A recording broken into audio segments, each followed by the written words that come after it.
My name is Bianca Rose Phillips. I'm a philosophy advisor to digital health companies.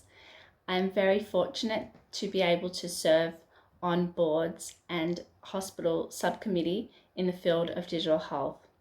I look forward to presenting today on System 2 and First Principles Thinking in Digital Health.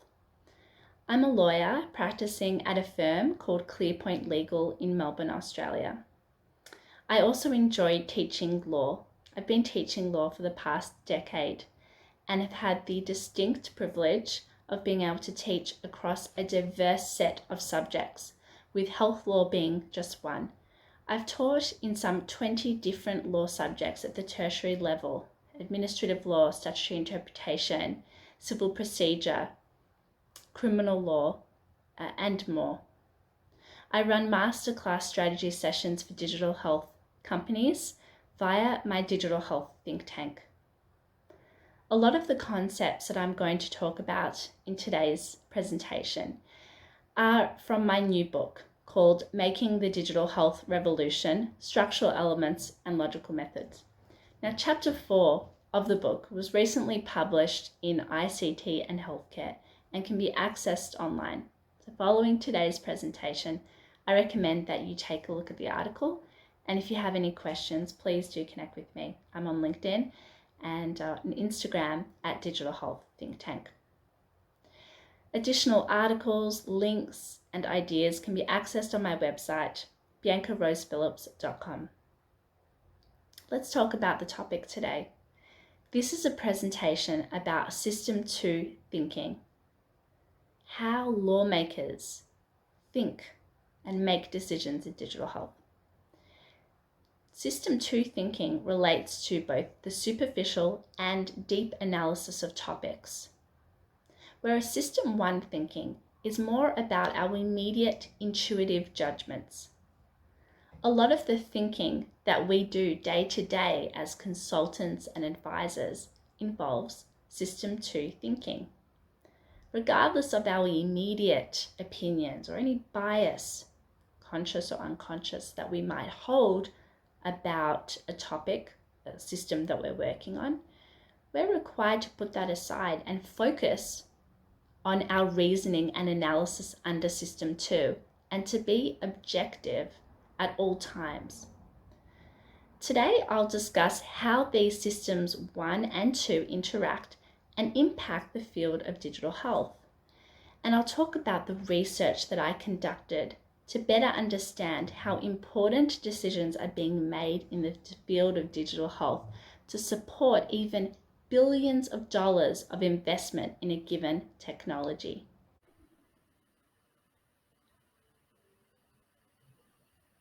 Well, hello and welcome to this presentation on First Principles Thinking in Digital Health. My name again is Bianca Rose Phillips, and I'd like to very much thank the team at Clinica Technologies for the opportunity to present today.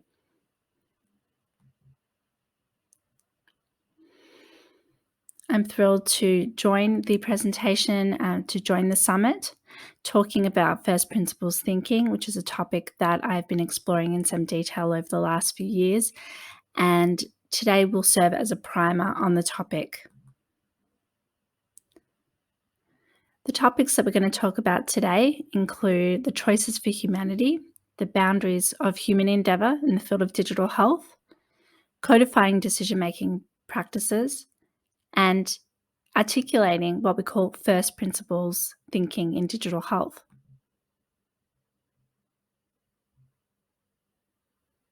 So let's talk about the choices for humanity, the probabilities, choices, and pathways in digital health. When faced with the choices that we have for humanity, we first need to consider the probability of any given event or approach being taken. Then we need to decide on what the potential choices are, including not doing anything at all, and looking at all of the information in front of us about what may very well occur in the future, about the various probabilities. We need to determine the pathways that would be required to reach a particular destination as groups, as societies, and as humanity.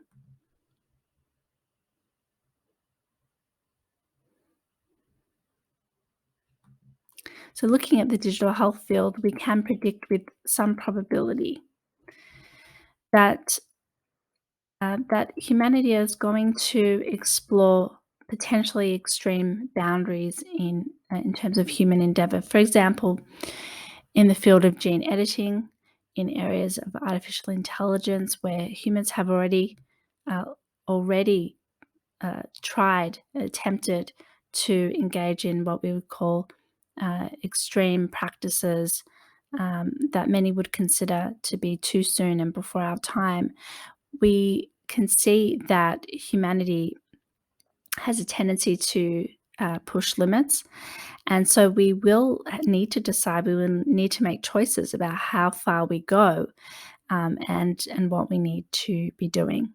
So looking at this slide here in this video, from where I stood when I started this research, in particular looking at first principles 5 years ago, it looked to me as though humanity was moving fast in its adoption of certain technologies without asking fundamental questions.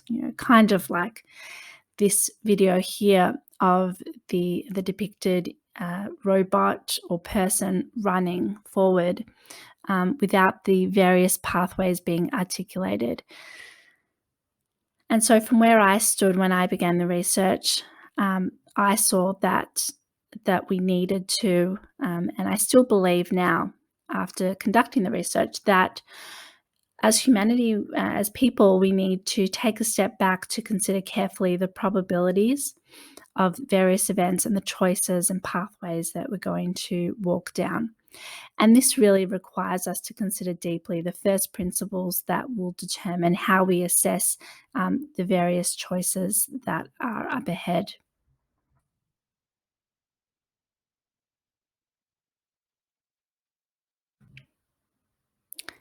And so, whilst this might be, the approach that some have taken to date, in this video here, we can see a different approach, one where we're standing there at the entrance of a maze, but we can see the various pathways and we need to make choices based on what those pathways are and where we want to go, where we're headed. So let's consider now the boundaries of human endeavour and how lines are drawn in the sand. We can be simplistic for a moment, just bear with me while I do so, and break down how these decisions are made in a general sense and how lines are drawn in the sand by either taking a reactive or proactive approach. Now, with a reactive approach, we wait until a problem or event arises and then we respond. So, for example, if we see that electronic health records are causing burnout in health practitioners, our response might be to push policy efforts towards addressing burnout. If we take a proactive approach, then we would predict a problem that has not yet arisen or has arisen at a very minimal extent to date without costing too many lives or burdens on others. And then we will develop a plan of action. So, for example, the prediction could be that artificial intelligence will be coded with bias, with human bias, and then it will become smarter potentially than humans over time, and that poses a threat to humanity when we have what we call general intelligence. And a plan is then developed where we have principles and decision-making frameworks for use by technologists and regulators to ensure that we have predicted what the future probabilities are and then done our very best to mitigate the risks as best possible. In digital health, looking at the landscape, I can note that the approach has been a mixture of both reactive and proactive approaches in the lawmaking sense and policy sense. And this is a general broad brush statement, but we can definitely see a mixture of reactive and proactive approaches. We tend to be quite proactive in the field of artificial intelligence, particularly in certain jurisdictions taking the lead in this area. Perhaps we've been heeding the warning of people like Elon Musk on artificial intelligence, but in other fields such as electronic health records, we do tend to be more reactive in our approaches. So let's consider for a moment some of the different scenarios of the future. Where could we take all of this? What are the various choices and decisions that will be before us? And how are lawmakers going to decide the boundaries of human endeavour? Here we have depicted in this video a doctor who is close to burnout. His posture has been compromised with the use of the computer, a doctor who is tired, who doesn't see his family enough, a doctor who is overwhelmed. The choice is, how are we going to protect our healthcare workers to ensure that technology supports them and does not add additional burdens? In this slide here, in this video, we have DNA. As humans, as humanity, we have to decide what we're going to allow by way of gene editing, whether we will allow for individuals to select and families to select children on the basis of their eye color, their intelligence, their health, and whether we will remove genes that pose a risk to the child, or whether we will continue to keep things as they are, continue the practices of pre-implantation genetic screening without editing genes and other therapies as another approach. Here we have a baby, a whole genome sequence completed on this baby. In this hypothetical scenario, the parents already know uh, some of what this baby is going to be up against as it grows older. Here we have the hands of humanity edging closer to the hands of an artificial intelligence, perhaps a robot, an intelligent system. And we have to decide whether we will allow computers and humans to merge, to come together to an even greater extent than they have already done. So allowing for broader use of computer brain interfaces for a range of different use cases. Here we have a robot surveillance dog. We have to decide whether it is acceptable for a surveillance robot to walk the streets and notify people if they are breaching public health orders by littering, by smoking, by being outside, if they have a contagious illness like COVID. We saw during the pandemic images from other countries where they used these types of surveillance dogs. Is this something we would ever allow in Australia? Here we have drones in this video. These drones might decide or might be permitted, to deliver pharmaceuticals or equipment to the point of care for patients. And then we need to decide whether there are other uses for these drones. So where are the limits here? Here we have facial recognition technology assessing the health of the individual, conducting a scan, reporting the findings to a physician. We will need to make choices about the permissible uses of such technologies and all of the related sub-questions regarding the use of data storage, ownership, and things like the digital manifestation of self. And here we have a person standing at the entrance of a maze, trying to decide which pathway to take, the boundaries that have already been built in. They have no choice in how those boundaries were built. They will proceed and they'll have to make choices based on the constraints that have already been decided for them. This person depicted here is most of us. It's the everyday person who does not have an ultimate say on the boundaries of human endeavour. But if this person is fortunate enough to live in a country like Australia, a democratic country, they will have the opportunity to express their concerns and fears, their excitement about the future with their leaders and lawmakers.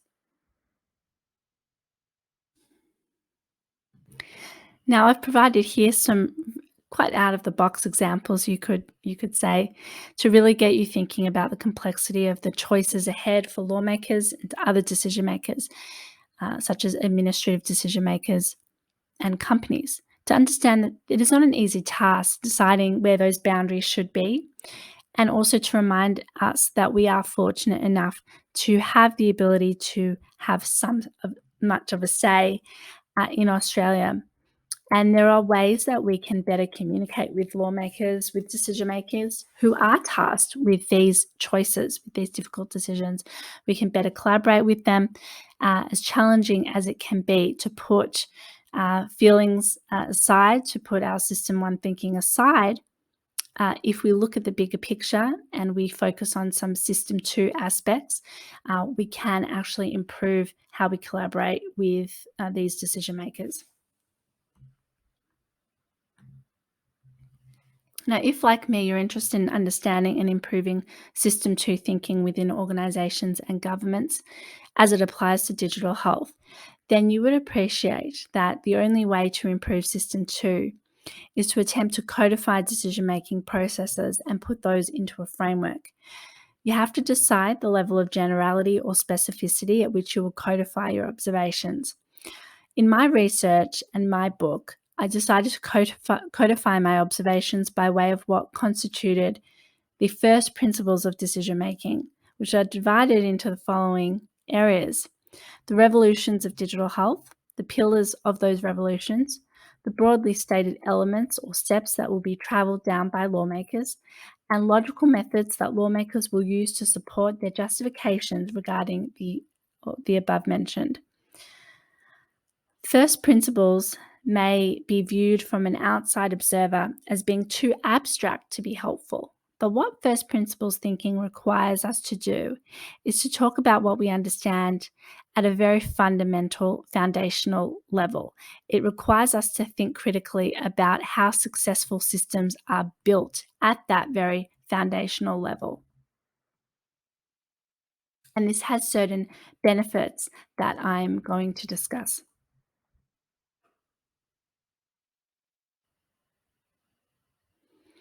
So, is there a basis for codifying uh, lawmaking decisions? Well, yes.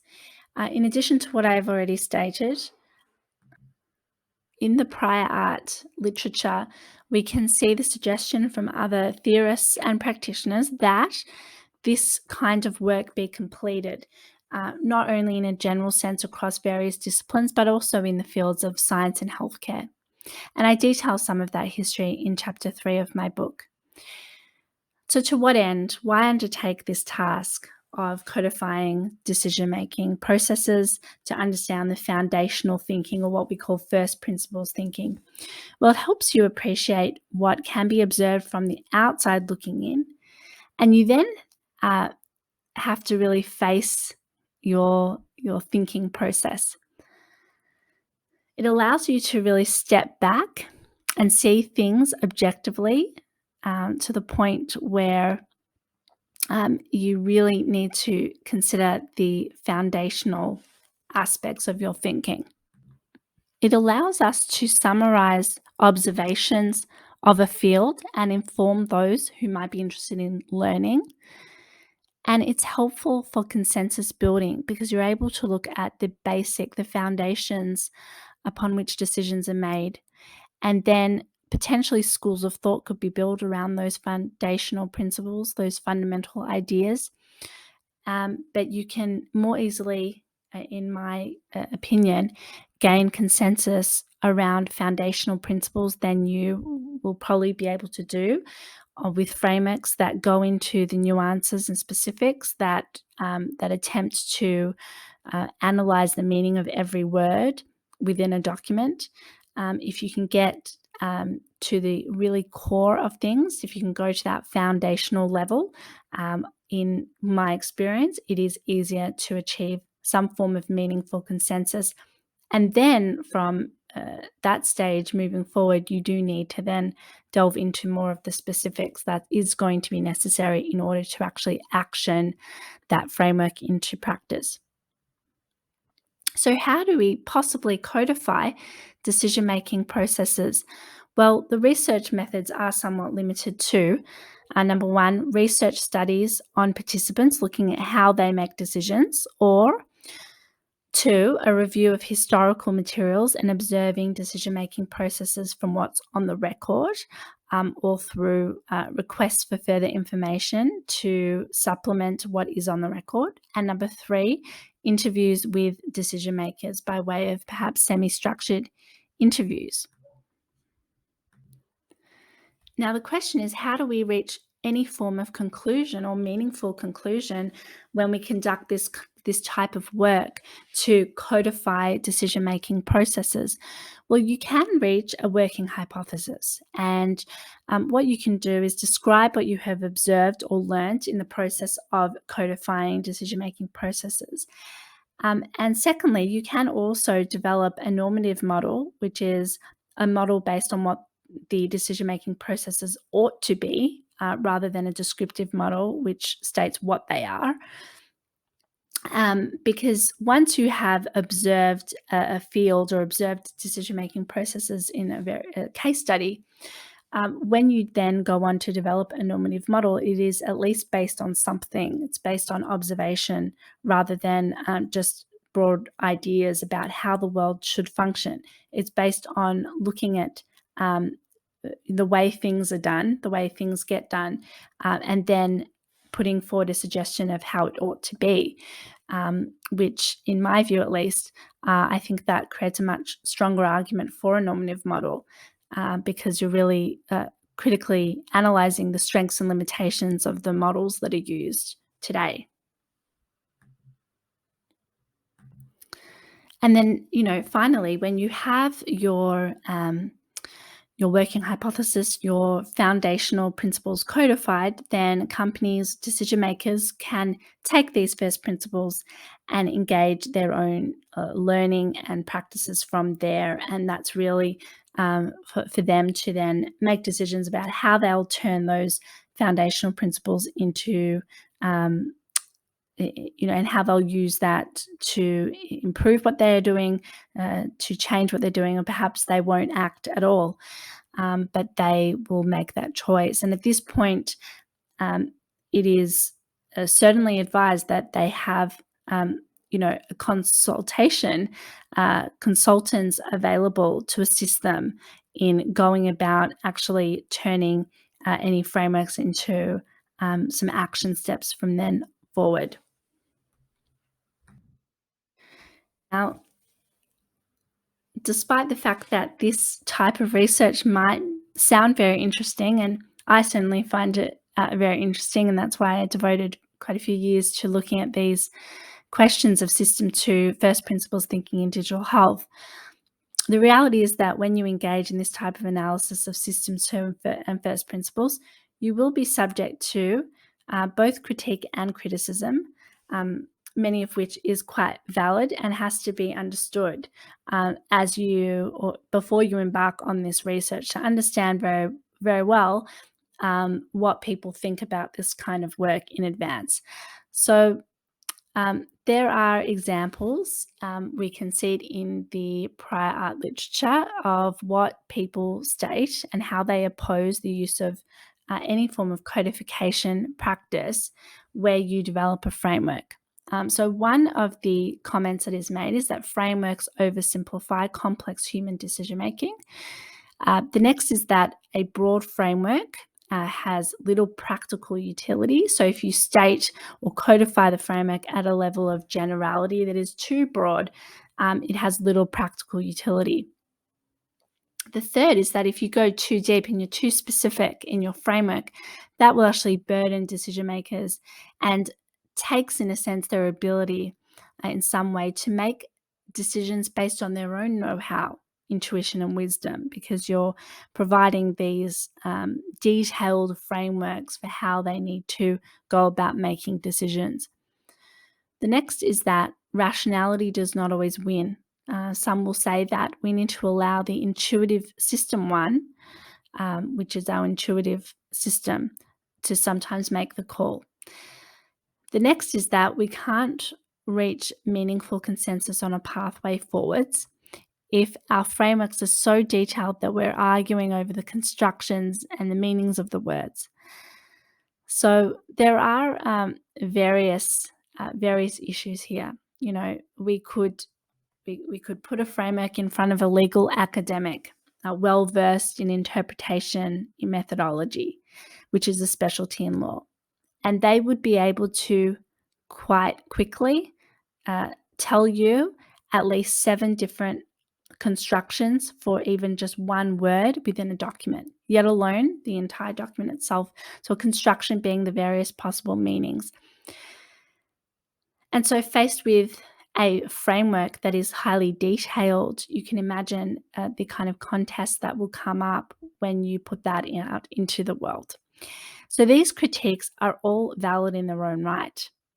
But my suggestion, my argument, and I'm not alone in suggesting this, is that they are not strong enough, these arguments, in their weight to suggest that we should not undertake the task of developing frameworks that codify systems processes.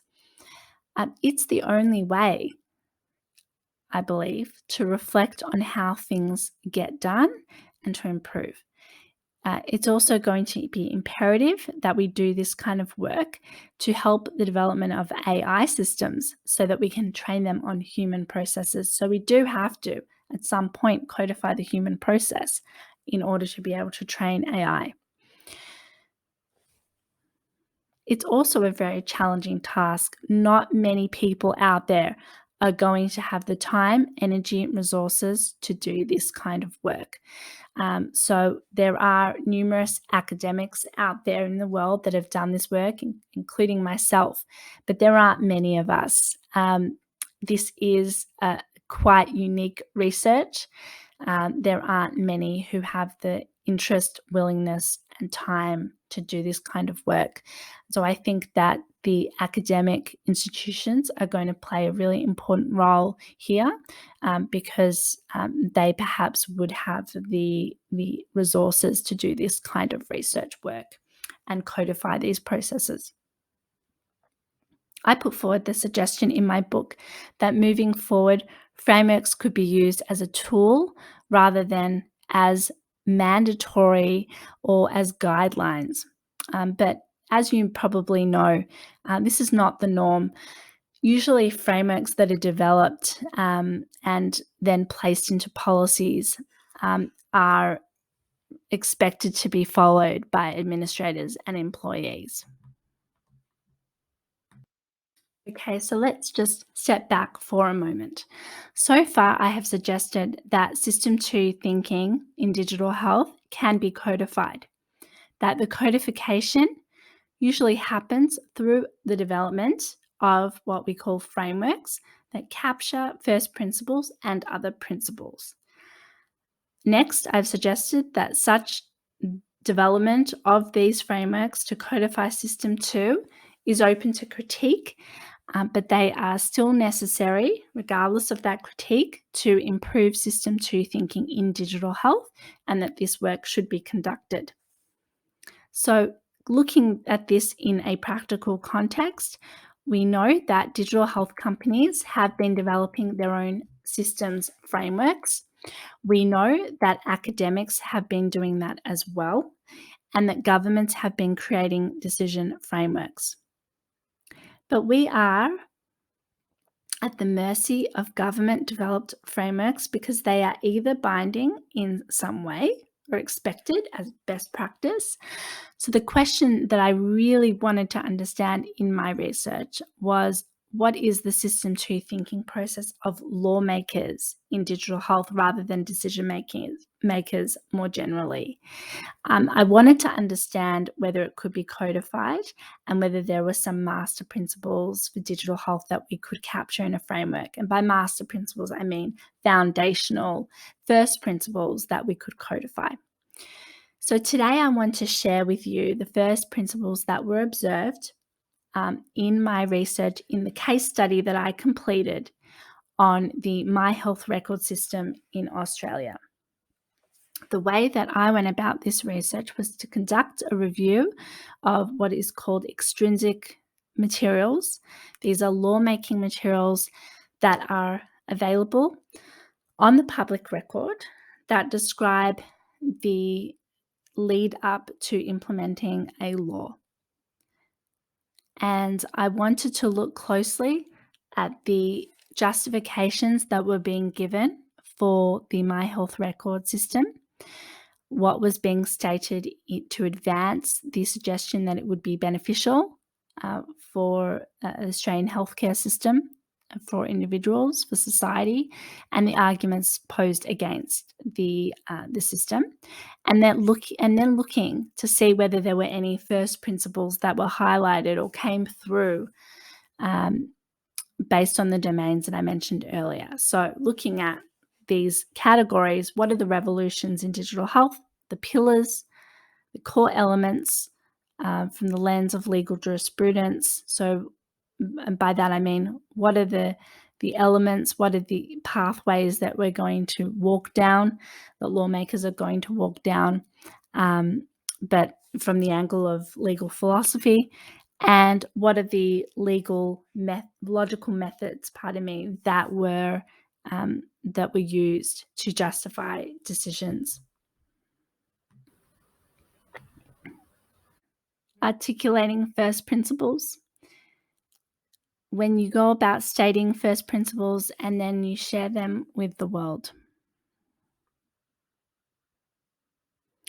Okay, so here is my attempt at codifying the first principles across the domains that I mentioned: the revolutions in digital health, the pillars, the elements that are going to be, all the steps that are going to be taken from the perspective of lawmakers, looking at it from a legal philosophy perspective, and the logical methods. I go into detail with regards to each of these sections in the book. The revolutions stated broadly include the technological revolution, scientific revolution, clinical practice revolution, and cultural revolution. The pillars of digital health decision-making, lawmaking that I observed using the case study of the My Health Record system were as follows: accountability of lawmakers for the reasons of their decisions, clinical benefits, assessing the clinical benefits of the technology, risk reduction, human rights and law, societal benefit, harm reduction, business case, and public consultation. There were various structural elements that I was able to codify by observing the lawmaking process in the detail that is provided from the extrinsic materials and within the context of the case study that I conducted, and various logical methods that we could also codify.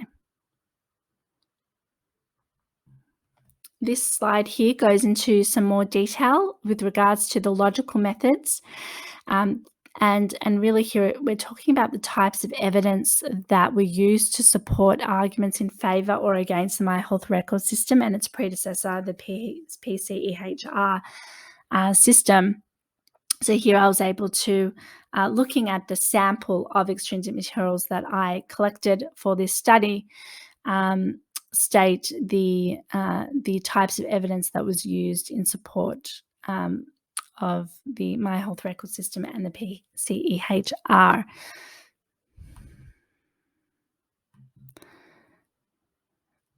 And so the previous slide provided more detail, but if we zoom out, we can actually state generally the types of logical methods that were used.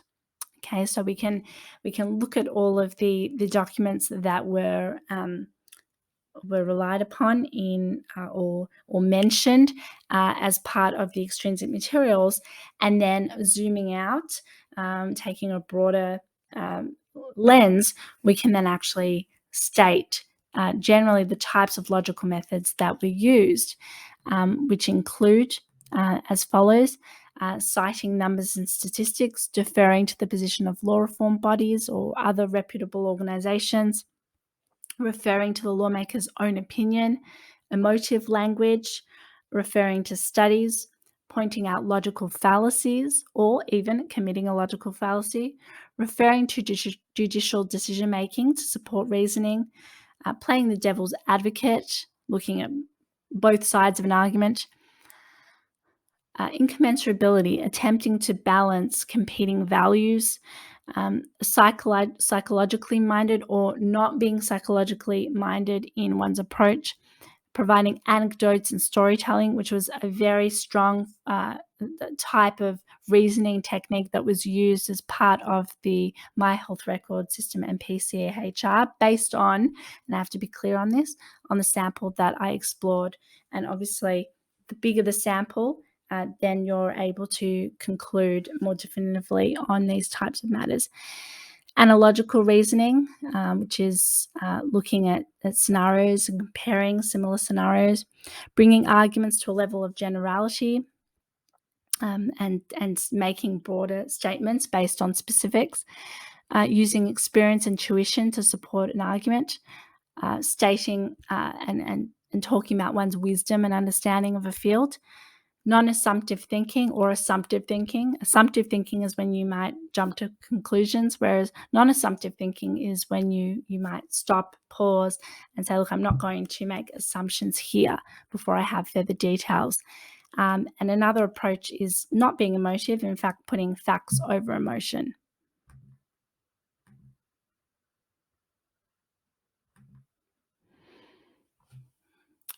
So here I've stated that lawmakers decide the limits of human endeavour. It is wise, indeed necessary, to explore their System 2 model. Another quote I would like to put forward here by Thomas S. Kuhn. The proliferation of competing articulations, the willingness to try anything, the expression of explicit discontent, the recourse to philosophy and to debate over fundamentals, all these are a symptom of a transition from normal to extraordinary research. And these quotes really capture the final thoughts that I would like to leave you with.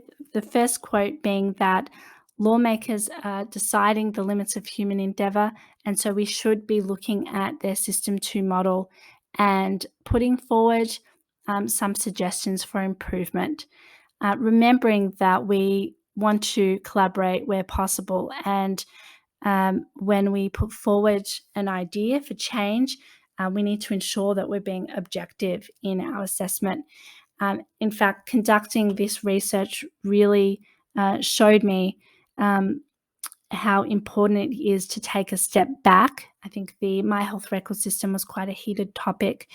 I'd been looking at the system since 2012, and it does take some time to actually really be able to step back and see things in a more balanced way when you've already had an opinion about a system.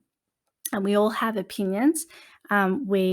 We go home at night after work and we may, state to a partner, for example, that we don't agree with something, that we don't agree with an approach that somebody is taking. But in our work, in actually presenting arguments on really important topics, we have to be objective. And that requires us to see the argument from the other party and to understand what approach they're taking. And this requires us to step back from the emotion or the System 1 thinking that might be driving our opinion to really look at things clearly. It takes a long time to analyze System 2 thinking. It took me 5 years to complete this research.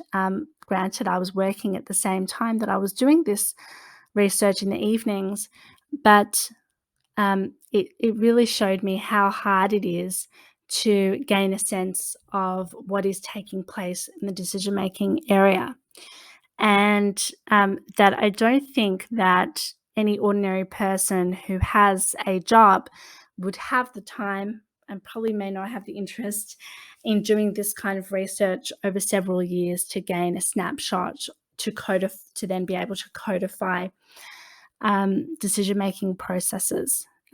Understanding that any such research has limitations in of itself, because you can only take a snapshot of by exploring a particular sample of extrinsic materials or other documents. You can't read everything. You are a human, you're not perfect, and there will be limitations in your research.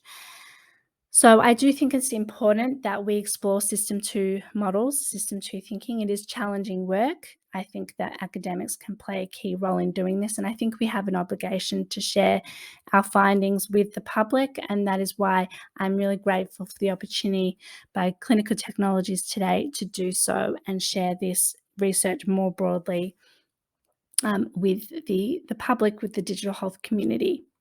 The other idea that I would like to leave you with here by Thomas S. Kuhn is that I believe that we are transitioning now from a place of normal to extraordinary research. We are seeing in the healthcare space the recourse to philosophy and the debate over fundamentals, as I have been discussing.